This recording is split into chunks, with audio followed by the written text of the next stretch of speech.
Hi hello అందరికీ. అందరూ ఎలా ఉన్నారు? నేను బాగున్నాను. మీరు బాగున్నారా? ఓకే, వీడియోలోకి వచ్చేద్దాం. ఈరోజు నేను తీసుకున్న కాన్సెప్ట్ ఏంటంటే యూట్యూబ్ యూజ్ చేయడం ఎలా, యూట్యూబ్ ఉపయోగించడం ఎలా, యూట్యూబ్ యూజ్ చేయాలంటే ఏం చేయాలి అనే కాన్సెప్ట్ మీద నేను ఈరోజు మీ ముందుకు వచ్చానండి.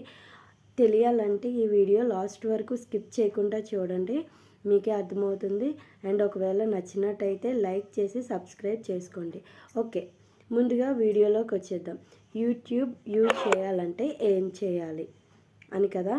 యూట్యూబ్ యూజ్ చేయాలంటే కావాల్సింది ఫోను నెట్ కాదండి, కావాల్సింది ధైర్యం. కోర్స్ అవి కూడా ఇంపార్టెంటే, కానీ అంతకన్నా ముందు కావాల్సింది ధైర్యమే.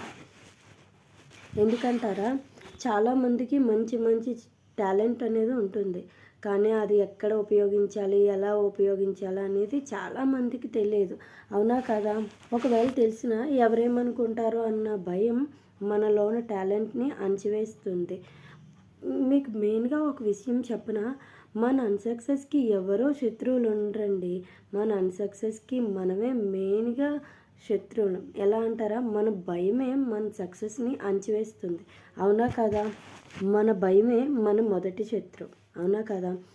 ఇంకో విషయం, ఫస్ట్ మీరు వీడియోస్ చేయాలంటే మెయిన్ మీకు ఉండాల్సింది ఎవరేమనుకుంటారో అన్న భయం కాదండి. ఎలా అంటారా, మీరు వీడియోస్ చేసినప్పుడు మా ఫ్యామిలీ మెంబర్స్ ఏమనుకుంటారో, ఎదురింటి వాళ్ళు ఏమనుకుంటారో, పక్కింటి పిన్ని ఏమనుకుంటుంది, ఎదురింటి అత్త ఏమనుకుంటుంది అన్న భయం కన్నా నేను వీడియోస్ చేయగలను, నాకున్న టాలెంట్ ఏంటో నేను నిరూపించుకోగలను అన్న ధైర్యం మీలో ఉండాలండి. ఎవరేమనుకుంటే నాకేంటి, నా టాలెంట్ని నేను నిరూపించుకుంటాను అన్న ధైర్యం మీకు ఉండాలి. అదే మీ సక్సెస్కి మొదటి గెలుపు. అవునని కదా? అనుకున్న వాళ్ళు ఎప్పుడు అనుకుంటూనే ఉంటారండి.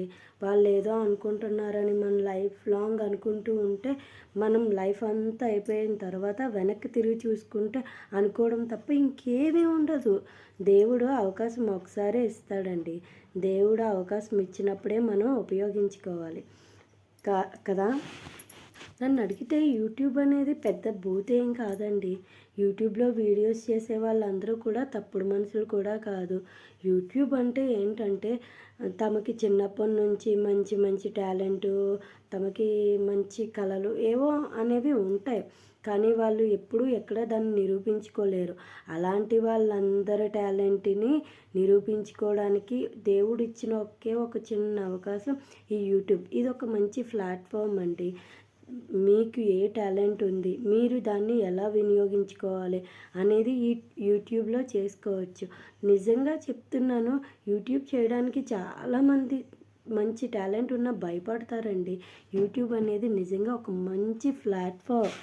అలా అయితేనే కదా మీ కళలని నెరవేర్చుకోవచ్చు. ఇంకో విషయం చెప్పమంటారా? ఇంకొక విషయం, ఈ డైలాగ్ అందరికీ తెలిసే ఉంటుంది. ప్రతి మగవాడి విజయం వెనుక ఒక ఆడది ఎలా ఉంటుందో, ప్రతి ఆడదాని విజయం వెనుక ఒక మగాడు కూడా అలాగే ఉంటాడు. ఎలా అంటారా, ఇప్పుడు మీరు యూట్యూబ్ చేశారంటే ఎంకరేజ్ చేసే వాళ్ళు ఉండాలండి. ఇప్పుడు పెళ్ళైన అమ్మాయికి అయితే తమ భర్త అత్తమామలు, అలాగే పెళ్ళిగాని అమ్మాయికి అయితే తన అన్నయ్య డాడీ, ఇలా ఎవరో ఒకరు ఎంకరేజ్మెంట్ ఉండాలి. అలా అయితేనే మనం ఫస్ట్ ధైర్యంతో పాటు వీళ్ళ ఎంకరేజ్మెంట్ కలిసిందంటే ఎవరేమనుకున్నా మనకు అనవసరం. నేను చెప్పుకోవటం ఏంటంటే మంచి కంటెంట్ ఉండాలి. అంటే మీరు బాగా వంట చేస్తారనుకోండి, అలా మంచి వంట చేసే వీడియోస్, లేదా మోటివేషనల్, లేదా స్టడీకి సంబంధించింది, ఇలా ఏదో ఒక మంచి కంటెంట్ ఉండాలి. ఇంకా మీరు వీడియోస్ చేశారనుకోండి, ఒక వీడియోస్తోనే క్లిక్ అయిపోదండి, టైం పడుతుంది, దేనికైనా టైం పడుతుంది. మీరు ఇలా వీడియోస్ చేస్తూ ఉంటే ఏదో ఒక రోజు ఏదో ఒక వీడియో తప్పకుండా వైరల్ అవుతుంది. కాకపోతే ఓపిక ఉండాలి, మెయిన్లీ ఓపిక అనేది ఉండాలి. మీరు వీడియోస్ చేస్తూ ఉండాలి. వీడియోస్ చేయడానికి మెయిన్ ఇంకోటి ఓపిక అనేది ఉండాలి. ఇంకో విషయం ఏం చెప్పమంటారా, మీరు ఇలా వీడియోస్ చేస్తూ ఉంటే ఏదో ఒక రోజు ఒక వీడియో తప్పకుండా వైరల్ అవుతుంది. ఇలా చేయాలంటే మీకు 1000 సబ్స్క్రైబర్స్ కావాలి, 4000 వాచ్ అవర్స్ కూడా ఉండాలి. కాబట్టి ఓపిక అనేది ఉండాలి. ఇలా ఒక వీడియోస్ తీయగానే ఒక నెల 2 నెలలు అవగానే చిరాకొచ్చి వదిలేయకూడదండి. మీరు ఏదైనా స్టార్ట్ చేశారంటే అది సక్సెస్ అయ్యే వరకు వెయిట్ చేయాలి. అంతేగాని స్టార్ట్ చేసి ఒక నెల చూసిన తర్వాత సక్సెస్ రాలేదని వదిలేస్తే అది అనవసరం. మీరు స్టార్ట్ చేసి కూడా అనవసరం. అర్థమైందనుకుంటా. ఇదండి మీకు కావాల్సింది మెయిన్ ధైర్యము, ఓపిక. ఎవరేమనుకుంటే నాకేంటి అన్న ఇవన్నీ మీలో ఉంటే కనుక మీరు ఖచ్చితంగా సక్సెస్ అనేది అవుతారండి. ఇంకో విషయం చెప్పమంటారా? ఏడ్చేవాళ్ళు ఏడుస్తూనే ఉంటారు, నవ్వేవాళ్ళు నవ్వుతూనే ఉంటారు, ఎంకరేజ్ చేసేవాళ్ళు చేస్తూనే ఉంటారు. ఈ మూడిట్లో మీకు ఎవరు ఇంపార్టెంటో చూసుకుంటే మీరు ముందుకెళ్తూనే ఉంటారు. నచ్చిందనుకుంటాను. నచ్చితే లైక్ చేయండి అండ్ సబ్స్క్రైబ్ చేయండి. Bye bye.